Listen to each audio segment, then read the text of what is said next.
We're so excited to announce the launch of the Prism Bible app on January 1st, 2024. If you're looking for a new Bible learning experience, we'd love for you to download the beta of our new app. It's available for both iOS and Android, and free for a limited time. Check out the Prism Bible app today.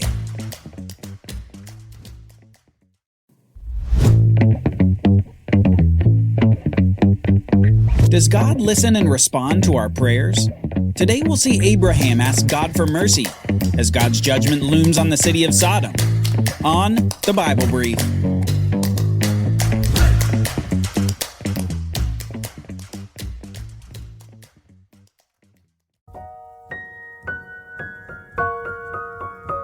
Abraham has a new name, and with his new name he's expecting a new son. A son from Sarah, his aged wife who's never borne a child before. And just as Abram laughed when God told him the news about their son Isaac, Sarah laughs just the same when she hears the news too. Laughter is already characterizing this child in the womb. Laughter probably a mix of both joy and shock, and maybe even a measure of disbelief. But nothing is too hard for God. Remember, this God of the Abrahamic covenant promises is the same God that created the universe and everything in it. And if God can create everything simply by speaking, then something as simple as making a barren old woman have a child is just that. Simple. Nothing is too hard for God. But the next occasion of the Lord's interaction with Abraham is a rather grave circumstance. While the expectation of Isaac's birth is a joy for Abraham, soon he's confronted with the prospect of death too. The death of a whole city. The death of the city of Sodom, where his nephew Lot had taken residence. Let's listen to this interaction. God is speaking to Abraham, and he's accompanied by two angels appearing as men who are setting off from Abraham's tent. We're in Genesis 18, starting in verse 17. The Lord said, "Shall I hide from Abraham what I am about to do, seeing that Abraham shall surely become a great and mighty nation, and all the nations of the earth shall be blessed in him?" Then the Lord said, "Because the outcry against Sodom and Gomorrah is great, and their sin is very grave, I will go down to see whether they have done altogether according to the outcry that has come to me. And if not, I will know." God is about to fiercely judge the cities of Sodom and Gomorrah, two of the cities of the valley that had previously been sacked by the four invading kings. Remember, Abraham defeated those invaders and ultimately allowed the spoils of war to return to the cities of the valley. Well, it seems that the cities didn't change their ways after that short war. As Sodom was described as wicked before that invasion, it appears to have gotten even worse. So bad that God has to deal with it once and for all. There comes a point where God's patience with sin runs out. And with the cities of Sodom and Gomorrah, his patience has completed its course. Now, it's time for judgment. So the two angels who accompanied God set off for the city before an interesting conversation between God and Abraham. So the men turned from there and went toward Sodom. But Abraham still stood before the Lord. Then Abraham drew near and said, "Will you indeed sweep away the righteous with the wicked? Suppose there are 50 righteous within the city. Will you then sweep away the place and not spare it for the 50 righteous who are in it? Far be it from you to do such a thing, to put the righteous to death with the wicked, so that the righteous fare as the wicked. Far be that from you. Shall not the judge of all the earth do what is just?" We can guess who's in the back of Abraham's mind here. He knows that Lot is in that wicked city of Sodom, and he's afraid his nephew is about to be swept away in the judgment of God. And so he begins to appeal to God and ask him if he will judge the city, even if there are some who are righteous in it. And the Lord said, "If I find at Sodom 50 righteous in the city, I will spare the whole place for their sake." But then Abraham continues to press God, humbly appealing to God's justice. Abraham answered and said, "Behold, I have undertaken to speak to the Lord, I who am but dust and ashes. Suppose 5 of the 50 righteous are lacking. Will you destroy the whole city for lack of 5? And the Lord said, I will not destroy it if I find 45 there. Again Abraham spoke to him and said, Suppose 40 are found there." And the Lord answered, "For the sake of 40, I will not do it." Abraham continues from there to ask God how many righteous will cause God to spare the city. And at the end of the conversation, after several back and forths, we're finally left with the idea that God will spare the city on the account of 10 righteous people in it. Abraham's requests for mercy on the city have been granted. But the question that the text leaves us with is simply this: are there 10 righteous people in Sodom? Next we read this.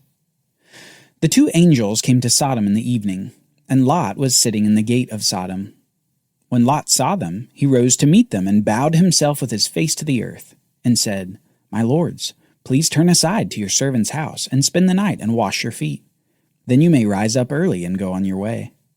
They said, 'No, we will spend the night in the town square.' But he pressed them strongly, so they turned aside to him and entered his house, and he made them a feast and baked unleavened bread, and they ate. Lot graciously receives the angels that appeared as men, and even invites them into his home.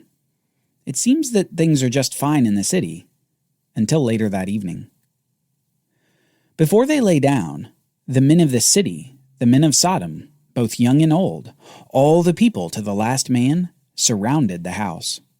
And they called to Lot, 'Where are the men who came to you tonight? Bring them out to us, that we may know them.' Now, I'm not going to get graphic here, except to say that the men of the city don't just want to have a conversation with the 2 visiting men. They want to know them. And Lot, having offered these men hospitality and inviting them to enjoy his protection in his house, does something that's simply unthinkable to our modern ears. He offers the men something instead of these visiting angels. Lot went out to the men at the entrance, shut the door after him, and said, 'I beg you, my brothers, do not act so wickedly. Behold, I have 2 daughters who have not known any man. Let me bring them out to you and do to them as you please. Only do nothing to these men, for they have come under the shelter of my roof.' But they pressed hard against the man Lot and drew near to break the door down. But the angels reached out their hands and brought Lot into the house with them and shut the door. And they struck with blindness the men who were at the entrance of the house, both small and great, so that they wore themselves out, groping for the door." Lot's protection of these 2 strangers is laudable and certainly righteous, but the potential cost of his daughters leaves us relieved that the angels intervene and strike the men of the city with blindness. But just note, even in their blindness, they wear themselves out groping for the door. You can see why God is bringing judgment on the city. It appears that, like the people of the earth were before the flood, so it was here in Sodom. Wicked to the core. But what would happen to Lot? Then the 2 men said to Lot, "Have you anyone else here? Sons-in-law, sons, daughters, or anyone you have in the city? Bring them out of the place. For we are about to destroy this place, because the outcry against its people has become great before the Lord, and the Lord has sent us to destroy it." So Lot went out, and he said to his sons-in-law who were to marry his daughters, "Up, get out of this place, for the Lord is about to destroy the city." But he seemed to his sons-in-law to be jesting.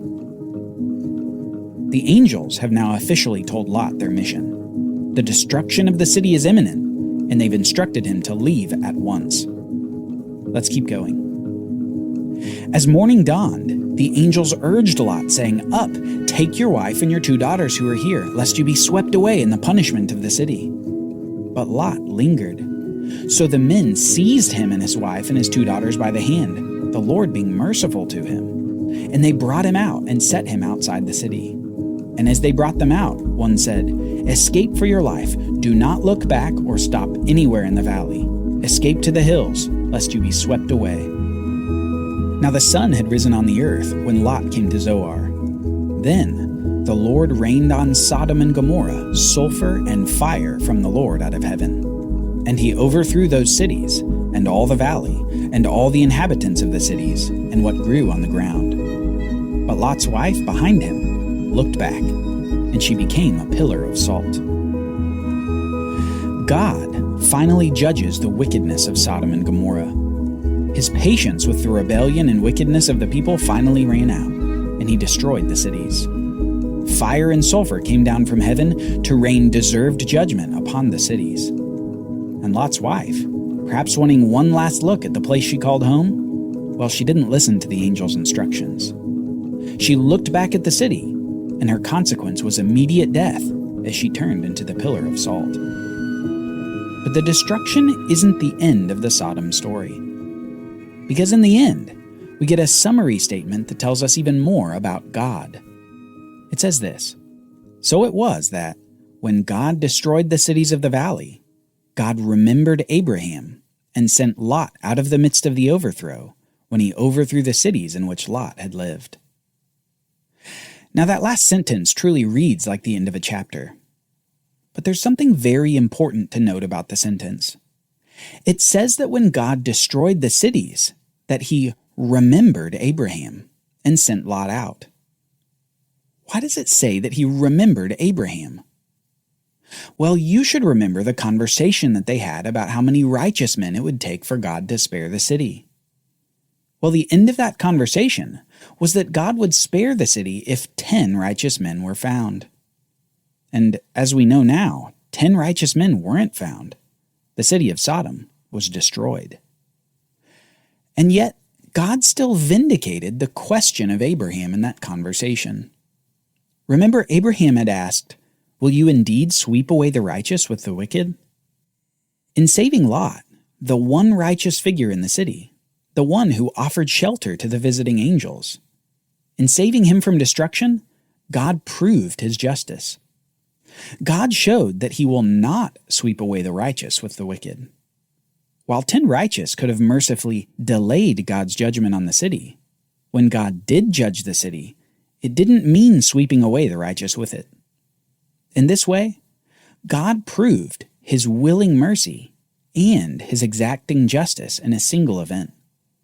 For the sake of the righteous, God may delay judgment, but when that judgment comes, the righteous need not fear God's destruction.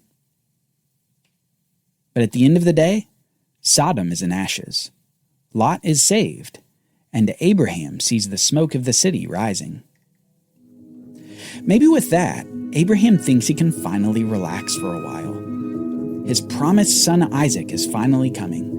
His barren wife will give birth, and he finally seems to be realizing some of the promises that God had made to him.